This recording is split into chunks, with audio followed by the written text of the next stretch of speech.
한국인에게 많은 사랑을 받는 하나의 시가 있습니다. 윤동주의 서시인데요. 내용은 이렇습니다. 죽는 날까지 하늘을 우러러 한 점 부끄러움이 없기를 잎새 이는 바람에도 나는 괴로워했다. 별을 노래하는 마음으로 모든 죽어가는 것을 사랑해야지. 그리고 나에게 주어진 길을 걸어가야겠다. 오늘 밤에도 별이 바람에 스치운다. 이 시가 일제강점기에 쓰여졌습니다. 윤동주는 독립운동을 꿈꾸었다는 이유로 체포되고 45년 2월 16일 감옥에서 29세의 나이로 죽음을 맞이합니다. 45년 8월 15일이 광복절입니다. 2월 16일 날에 그가 죽음을 맞이하고 6개월 후에 광복이 일어나는 겁니다. 그런데 윤동주가 썼던 그 서시는 그가 죽은 지 3년 후에 1948년 1월에 그의 절친 강처중이 하늘과 바람과 별과 시를 출판하면서 이 시가 세간에 알려지게 됩니다. 이 시를 보면은 그 안에는 많은 갈등이 있는데 서정적으로 너무나 마음을 포근하게 해줍니다. 마음을 상당히 정화시켜 줍니다. 그러면서 이런 질문을 해봅니다. 윤동주에게 이 시의 시상이 어디에서 나왔을까?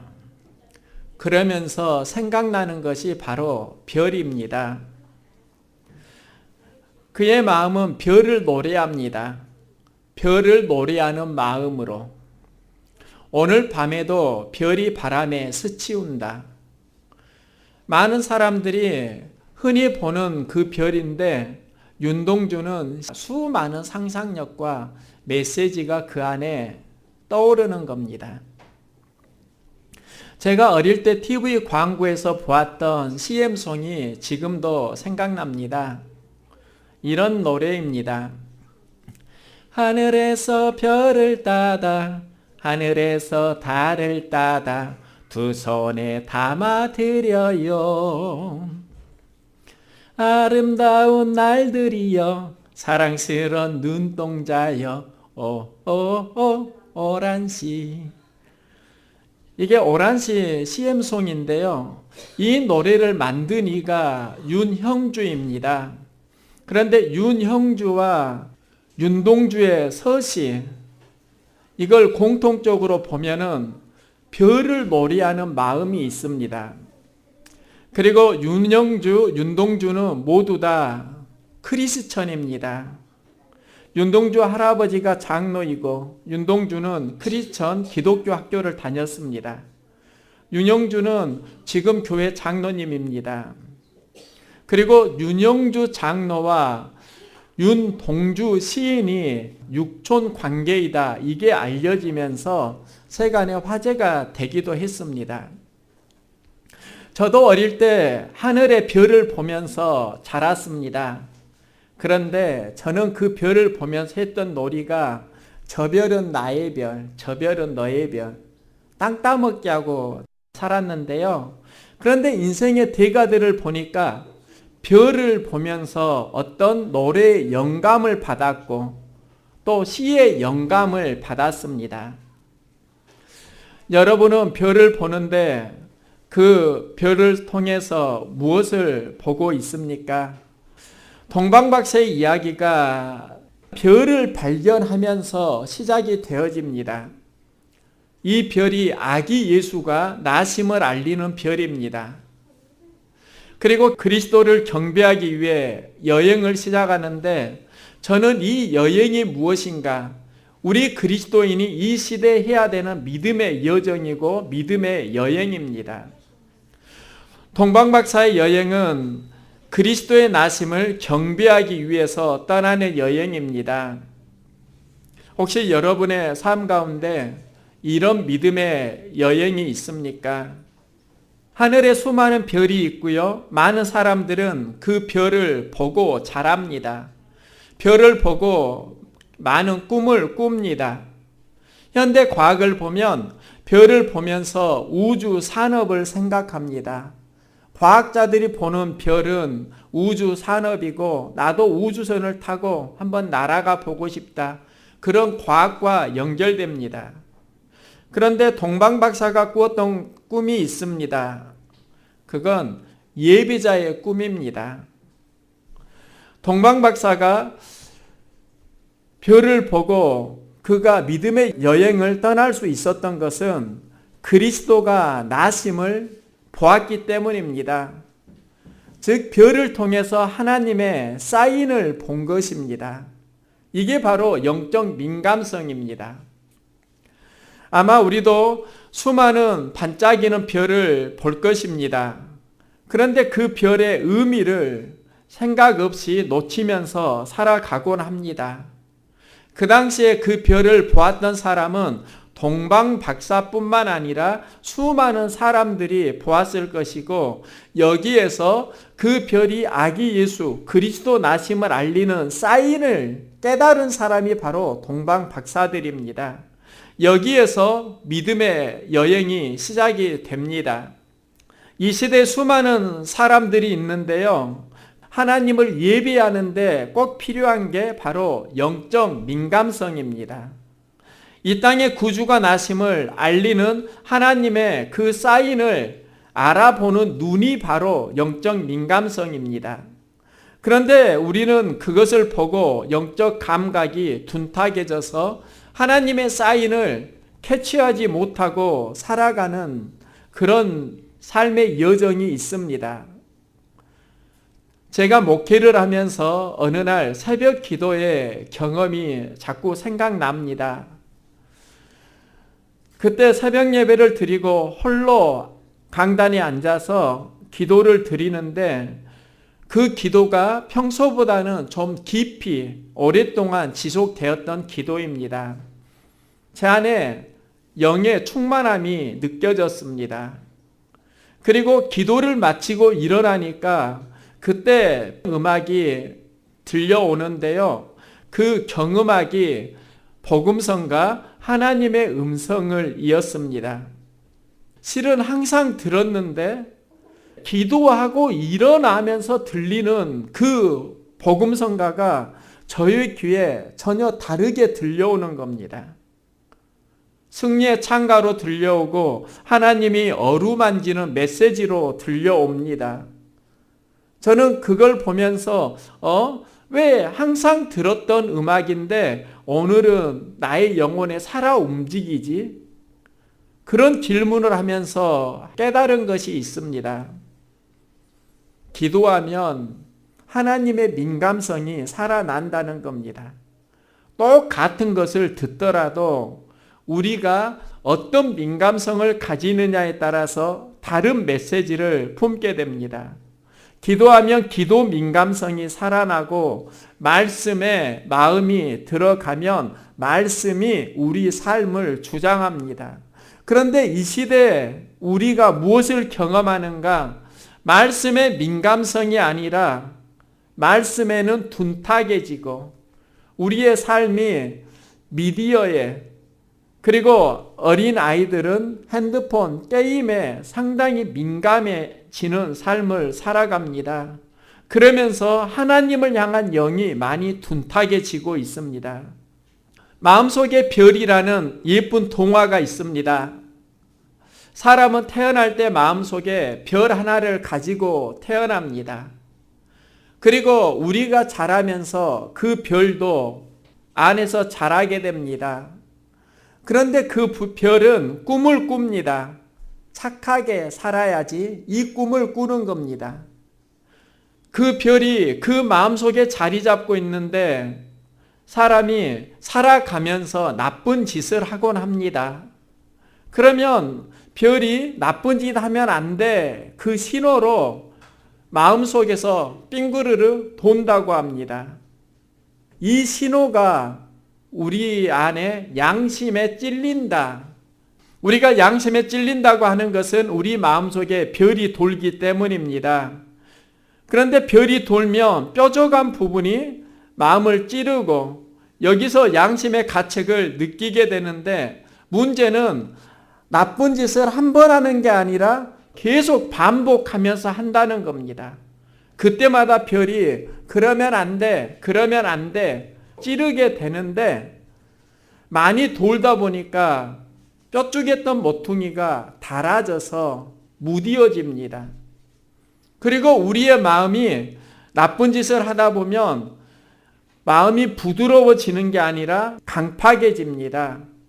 그러면서 나중에는 별이 돌아도 마음이 강팍하니까 그걸 느끼지 못하고, 별도 자꾸 돌다 보니까 뾰족해졌던 부분이 무디어져서 양심이 찔리지 않는다.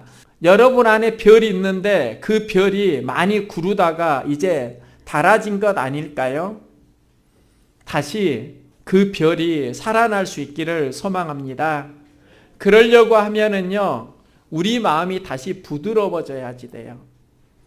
그리고 별은 무디어지지만 우리가 기도하면 다시 살아난다고 합니다. 다시 뾰족뾰족해지는 것입니다. 우리 인생은 두 가지 삶이 있습니다. 하나는 죄를 지으면 아파하는 인생입니다. 그런데 죄를 지어도 감각 없이 살아가는 인생이 있습니다. 죄를 지으면 마음속에 별이 구르는 것 같은 아픔을 느껴야 하는데 그 마음이 사라지고 있습니다. 그리스도인들의 삶을 보더라도 예배자의 삶을 보면 또 그런 증상이 있습니다. 한번 예배에 빠지면은 그러면 안 된다 생각하는데 바쁘고 분주합니다. 그러면서 이 시대에 수많은 그리스도인들이 한 번 예배 빠지고 두 번 예배 빠지고 그러면서 마음은 무디어지고 있습니다. 우리의 마음이 부드러워지면 다시 우리의 영을 깨우는 그 별이 느껴질 겁니다. 그 별이 인도하는 게 있습니다. 동방박사가 아기 예수 나심을 알리는 그 별을 보게 되고 별이 인도하는 곳으로 따라간다는 것입니다. 하나님의 사인을 보고 하나님의 사인이 어디로 인도하는가 따라간다는 것입니다.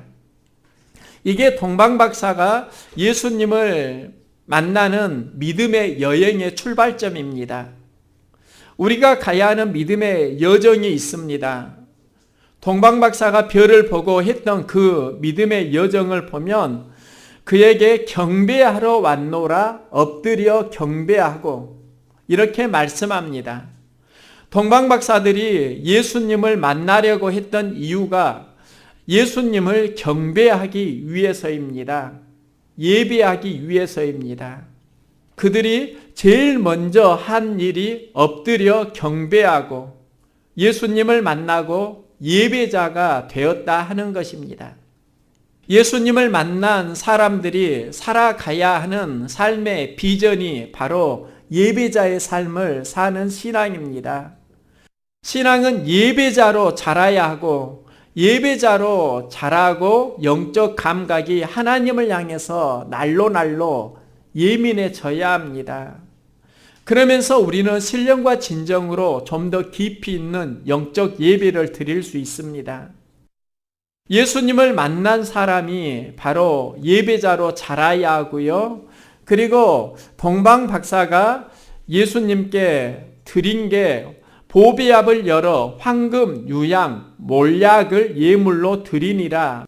이 황금, 유향, 몰약이 동방 박사가 드린 세 가지 예물인데 이 예물이 예배의 내용과 연결됩니다. 그들은 준비해서 세 가지 선물을 드리는데 황금은 변하지 않습니다. 이 황금은 만왕의 왕에게 드리는 선물입니다. 동방 박사는 예수님을 만왕의 왕으로 고백합니다. 이 고백의 예배가 황금을 드리는 예배입니다. 예배는 인생의 주인이 내가 아니라 하나님을 고백하는 것이고 하나님을 고백하기 위해서 만나는 분이 바로 예수님입니다. 예배 경험을 황금을 통해서 하고 있는 겁니다. 또 하나 드렸던 예물이 있는데 유향입니다. 유향은 제사 드릴 때 드리는 향기로운 송진입니다. 이 송진은 제사장이 사용합니다. 예배가 보다 온전해지도록 제사장의 필요를 채워주는 것이 또한 예배입니다. 이 시대에 대제사장으로 오신 예수 그리스도의 삶을 따르고 우리를 향하신 속죄 사건, 이 속죄 사건에 감사하면서 대제사장에게 드리는 선물이 바로 유향입니다. 예배는 은혜에 대한 감격이 있으면 살아나고 은혜에 대한 감격을 잃어가면 그때부터 영은 무뎌집니다. 우리가 예배를 드릴 때 가장 아름다운 예배는 어떻게 드릴 수 있는가? 은혜에 대한 감격을 우리 마음속에 품을 수 있기를 소망합니다. 예수님이 행하신 그 사역이 은혜이고요. 그 은혜를 품은 사람이 예배자로 온전히 설 수 있습니다. 세 번째로 드렸던 모략은 부패를 막기 위해 사용하는 방부제 역할을 합니다. 모략의 기능은 온전히 지켜주는 것입니다. 이 시대를 보면 무너진 것이 참 많이 있습니다. 우리 안에 무너진 것, 절실히 회복해야 하는 게 바로 하나님의 형상입니다. 하나님의 형상으로 우리를 창조하셨습니다. 그런데 우리 안에 죄로 인해서 하나님의 형상이 무너지고 우리의 마음이 죄로 인해서 부패하게 되고 죄의 부패가 사망을 가져옵니다. 예수님이 이 땅에 오셨던 그 사역이 무엇인가? 한마디로 말하면 하나님의 형상을 다시 회복하는 겁니다. 죄로 무너진 인생, 하나님의 말씀으로 다시 회복하는 것. 그 사역을 예수님이 십자가에서 하셨습니다. 우리가 죄사함을 받고 다시 하나님의 마음을 회복하는 그 열정들, 이게 바로 모략을 드리는 예배자의 삶입니다. 동방박사의 예배는 세 개가 있습니다. 황금 예배, 만왕의 왕으로 고백하는 겁니다. 유향 예배는 죄를 사해 주신 은혜에 대한 감격을 누리고 하나님께 드리는 예배입니다. 모략은 하나님의 형상대로 지음을 받았는데 그 형상이 무너졌다고 하면 다시 예수 그리스도의 십자가 사건을 의지하며 하나님의 형상으로 온전한 삶을 살아가는 것, 이게 바로 모략 예배입니다. 제가 지난주에 한 사진작가가 찍은 사진 한 컷을 보았습니다. 걔가 소방관에게 키스를 하는 사진입니다. 그런데 이 사진이 저에게 인상 깊었던 건 그 사진 안에 이런 스토리가 있었기 때문입니다. 한 집에 화재가 나서 소방관이 출동을 했습니다. 그리고 그 화재 난 집에 가보니까 그 현장에서 개 한 마리가 나오지 못하고 있는 겁니다. 그 개가 사냥개로 유명한 도베르만입니다. 화재로 도베르만 개가 흥분해 있었고, 그리고 그 개가 사냥개이고 소방관이 그 개를 구하러 불 속에 뛰어든다는 것은 굉장히 위험한 상황입니다. 그런데 소방관은 그 도베르만 개를 구하기 위해 불 속에 뛰어들고 그 개를 품에 안고 불난 집을 빠져나왔습니다. 그 개를 구하고요, 자신은 또다시 소방관의 사명을 다하기 위해 화재 진압하러 현장에 나아갑니다. 그리고 그 집에 불이 다 꺼지니까 땅에 주저앉아 쉬고 있는데요. 그때 그 소방관에게 가는 개 한 마리가 화재에서 구해냈던 도베르만 사냥개입니다. 그리고 그 도베르만 사냥개가 자신을 구해준 소방관에게 다가가서 키스를 하고 감사를 표하는 겁니다. 그 현장을 사진 작가가 찍고 저는 이 사진이 참 아름답게 저의 마음에 다가왔던 건 스토리가 있기 때문입니다. 사냥개 도베르만은 자신의 생명을 구해준 소방관에게 감사의 마음을 전합니다. 걔도 감사를 표현하니까 그 사진이 아름다운 겁니다. 그런데 이 도베르만 사냥개의 경험을 우리 그리스도인은 계속하고 살아간다는 것 아십니까? 크리스마스는 더욱 그런 날입니다. 사냥개 도베르만이 자신의 생명을 구해준 소방관에게 감사의 마음을 전한다고 하면 성탄절에 우리가 회복해야 하는 그 마음이 바로 감사의 마음입니다. 우리의 죄를 사하시기 위해서 하나님이 독생자 예수 그리스도를 이 땅에 보내시고 우리 죄를 사하러 오신 분이 예수님이고 십자가에서 죽기까지 우리를 사랑하신 분이 바로 예수님입니다. 우리 그리스도인은 이 사랑을 경험한 사람들입니다. 그리고 성탄절을 맞이하는 겁니다. 우리에게는 성탄의 기쁨과 감격이 있습니다. 성탄절이 되면 우리가 하는 인사가 메리 크리스마스입니다.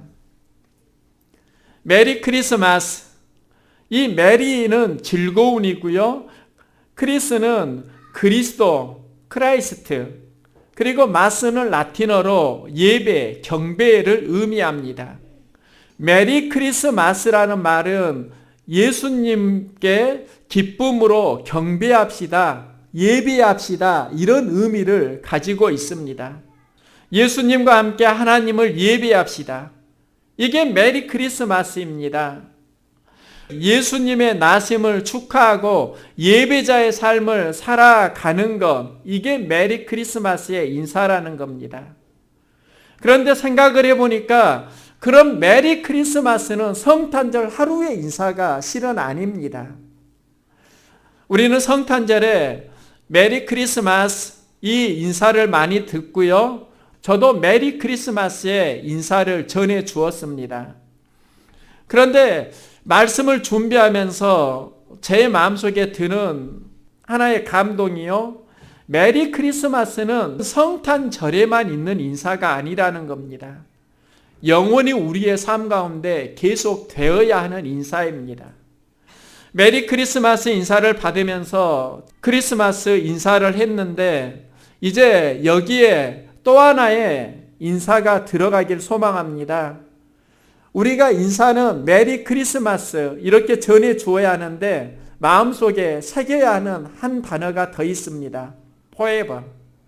메리 크리스마스 forever. 영원토록 아기 예수 그리스도와 함께 하나님을 예배하는 삶을 살아갑시다. 성탄절에만 하는 메리 크리스마스의 인사가 여러분 인생 가운데 forever로 연결되어질 수 있기를 소망합니다.